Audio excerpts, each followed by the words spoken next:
Bismillahirrahmanirrahim. Assalamu alaikum, my dear students.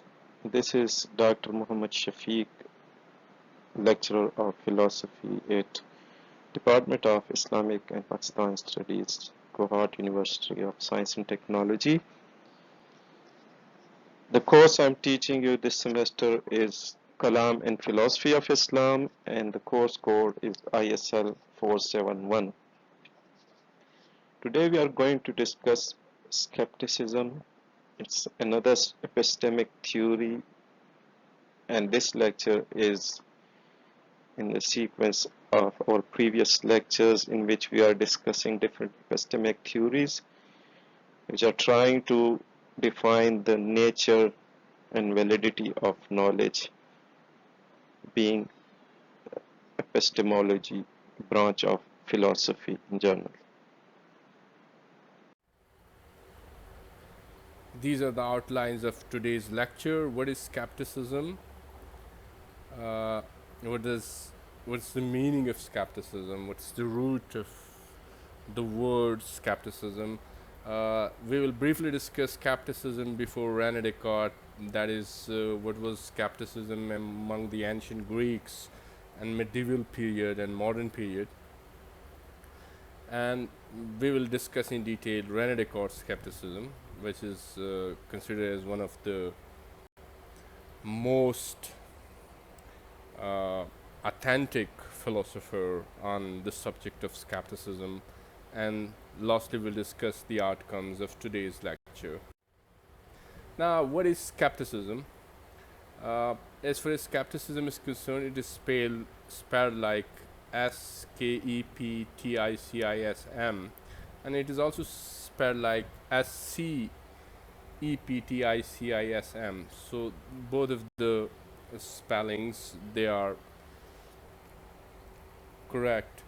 The word skepticism has actually been derived from the Greek word skeptikos, that means an inquirer.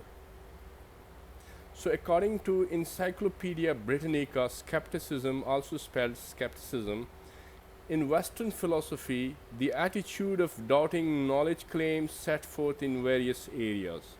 So it is a kind of attitude that doubts the claims about knowledge, and it may apply to different areas like ethics, epistemology, metaphysics, and even aesthetics as well. It raises that most important questions like, are our claims about different areas of knowledge necessarily true? So it means that those claims which we make about our knowledge are necessarily true or not. So it raises the question, what are the grounds of accepted assumptions? So it also raises the question that what are those grounds on which all those assumptions are based? Now, this skepticism has been evolved through different ages. We find skepticism in the ancient Greeks, medieval skepticism, modern skepticism. So the skeptical attitudes began to appear in the 5th century BC, before Christ, which means around about 2500 years ago. Among those were the Eleatic philosophers, Heraclitus, Xenophon, Socrates, Plato, and some others as well. So according to Eleatics,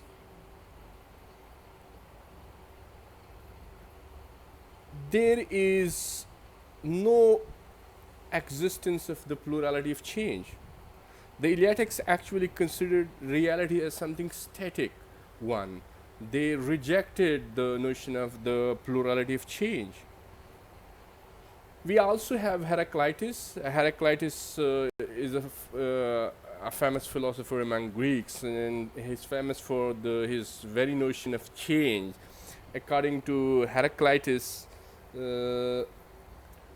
all is flux, which means everything is changing. As you might have heard about his famous saying that we cannot step twice in the same river. one cannot step twice in the same river, because if you step in the same river the second time, that river has already changed, because that the water has changed. So for Heraclitus, everything is changing, everything is in continuous flux, all is flux actually. And next to him is Xenophon. He was a famous philosopher of the Greek area, a wanderer poet as well, who doubted whether we could distinguish true from false or not. So Xenophon actually doubted that truth and falsity of knowledge cannot be distinguished. So it's a kind of skeptical approach. Next to him, we have Socrates. Socrates also had some views about skepticism. He remained a kind of skeptics, and you can imagine from his famous saying, he says that I know one thing, that I know nothing. So it's a kind of skepticism. As far as Plato is concerned, Plato, who was the student of Socrates and who modified that very views of Socrates about knowledge, that knowledge is justified through belief, which is mentioned in his famous work known as Theaetetus. So Plato also doubted the previous assumptions about which were held about knowledge. He also doubted. So we find somewhere we find kind of skepticism in Socrates and Plato. Next to them is Sophists. This was a group of philosophers.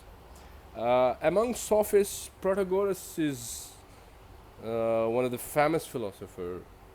And Protagoras believed that man is the measure of all things. According to him, man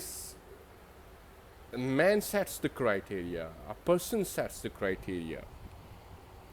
So this very dictum of Protagoras, man is the measure of all things, it implies a kind of subjectivism. It implies a kind of subjective knowledge.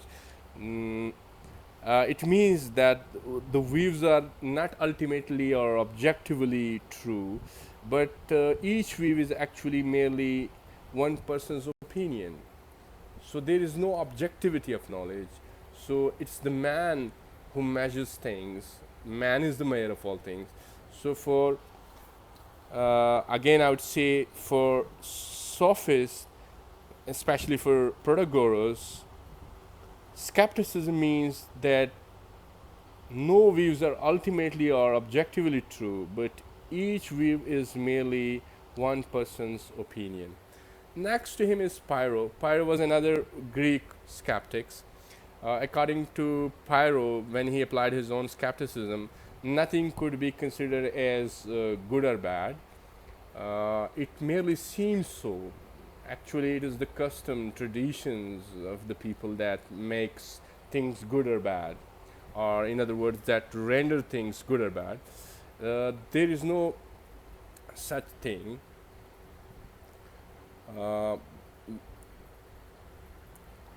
Nothing can be good or bad in its own self, but it's the custom, the laws, the tradition that make it good or bad.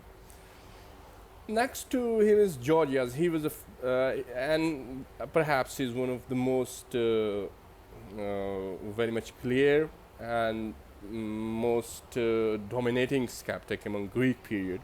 According to Gorgia, nothing exists. He actually doubted the existence. And Gorgia has his famous arguments. Nothing exists. If something exists, it could not be known. So if existence has its existence, then it cannot be known. Now, if it could be known, again he says it could not be communicated. So it means there is no possibility. What is out there actually in the universe, in the world. So he actually doubted existence. So students, as far as skepticism in the medieval period is concerned, In the medieval period, we have Saint Augustine, Al-Ghazali, Judah Halaway, and William of Ockham.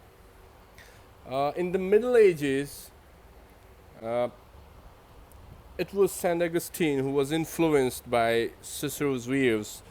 He had a philosophy of faith-seeking understanding, criticizing other views of the medieval discussions. So he criticized those medieval views which were prevalent in his times, and he has its own philosophy, and that was based actually on faith-seeking understanding.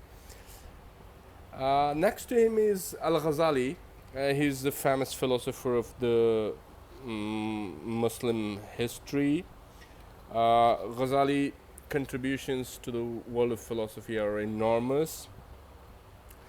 In Islamic Spain, Ghazali is the most notable philosopher who criticized the previous philosophical views of the Greek philosophers like Aristotle, and he criticized Averroes, what we call as Ibn Rushd, and Ibn Sina, views of Ibn Sina, who were influenced by Aristotelian philosophy. Apart from that, Ghazali has its own understanding of causality. For Ghazali, there is no logical necessity between what we consider cause and effect. It's a kind of semblance. So, as far as knowledge acquisition is concerned, Ghazali views are totally different from the rest of the philosophers, and it very much resembles to the views of David Hume. Though David Hume came later on, but Ghazali was the pioneer of that, what we call challenging the causal notion or the views of cause and effects. So he challenged those views, and he gave a new dimension to that previously held views. Next to him is who was a contemporary, that is Judah Halaway, who was a contemporary of Al-Ghazali. Judah Halaway, who challenged Aristotelian view in order to accept religious truth on the basis of mystical truth. So he challenged Aristotle, the views of Aristotle, and he was of the view that truth in religion is ultimately based on faith. Truth in religion is ultimately based on faith rather than reasoning or evidence. So he was against those evidences or reasoning which are against religious faith. So, and he developed a doctrine that is known as fideism. Next to him is William Ockham. So Ockham developed his own logical method, and on the basis of that logical method, he says that only faith gives us access to theological truths. The ways of God are not open to reason, for God has freely chosen to create world and establish a way of salvation within it. So apart from that, unnecessary laws that human logic or rationality can cover, they are not possible. They are actually, these are the ways given by God.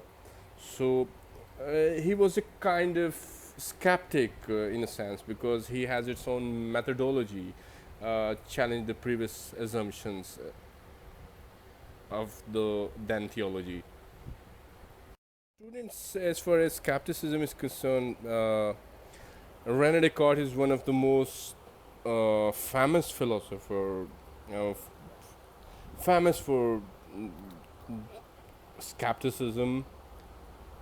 So he's considered as one of the pioneer of modern skepticism. Rene Descartes actually contributed to geometry as well, and he has this famous method that is known as method of doubt. He says, doubt everything that is possible to doubt. So in this very simple dictum, the simple dictum means that actually whatever is possible to doubt, we should doubt it. We should not blindly believe in principles or in assumptions, because doubt is something that is of great importance. Unless and until we doubt it, any principle or assumption, we are not able to have a certain knowledge about that particular principle or assumption. So, in order to doubt the external world, or in order to doubt the reality, Descartes thought it very important that first of all he should doubt himself, whether he really exists or not. So there's a phrase that is known as "I think, therefore I am." Cogito ergo sum. I think, therefore I am. I doubt, therefore I am. Debito ergo sum. Uh, if you think, suppose if somebody asks me, why do you exist? I would say, I think, therefore I am, because I'm a self who can think, who can will. So this is one of the arguments through which I can prove my existence. But he was actually in favor of the method of doubt. Now, if I say I doubt, therefore I am, suppose if I doubt myself that I don't exist, so who is doubting? I'm doubting. From doubting is again obvious that I exist. So if I say I doubt that I don't exist, so in this very sentence, who is doubting? I am doubting. So again, my existence is proved. So next to it, Descartes has a famous dream argument, the dream argument, in which he says that as far as reality is concerned, it is too much complex. We are not able to differentiate between what is true and what is false, because most of the time people don't doubt. Uh, and he applied that argument of the dream argument on the life of human beings, because now suppose that now I am recording a lecture. So according to Descartes, I might I might be dreaming. It's not the real. I am not awaking, but I might be dreaming. So actually, he wanted to say that there is no conclusive evidence in order to differentiate between what is dream life and what is real life,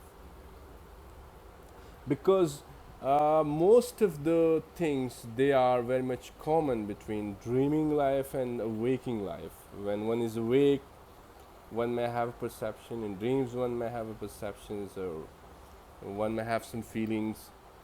So there is no conclusive evidence in order to differentiate between what is being dreamt or what is being perceived as something real.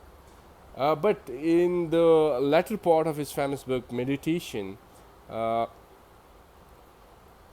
Meditation, he says, but when I distinctly see where things come from and where and when they come to me, and when I can connect my perception of them with my whole life without a break, then I can be certain that I want to encounter these things. I am not asleep but awake.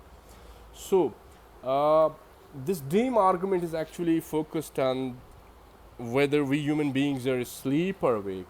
For Descartes, in meditation, he has a very lengthy discussion about that we might be asleep and suddenly we come to know that we were having a long dream, a very lengthy dream, and what we were considering as real world, that is not actually real, that is a dream world. So the basic theme, the central theme of dream argument, that it is not easy to differentiate between what is real and what is not. Next to it is he has the another argument, the second one, that is the evil demon. According to Descartes, there is an evil demon, some malicious, powerful, cunning demon who is actually stopping us from understanding the reality. A demon who is deceiving us. There may be a demon who is deceiving us in order to understand what is real and what is not. I will give you a very simple example. For example, we say 2 plus 2 is equal to 4. Descartes will say there is some demon who is stopping us. Why does it not become 5? So, Again, in this argument, he's actually in these both arguments, whether it is the argument from the dream or it's argument from the evil demon, he's actually emphasizing the importance of doubt. That doubt is something that is really important. Most of the time, we believe things as blindly. We should not believe things blindly. We should doubt everything which is possible to doubt. So this is about skepticism of Rene Descartes, uh, and these are the references. Thank you very much indeed.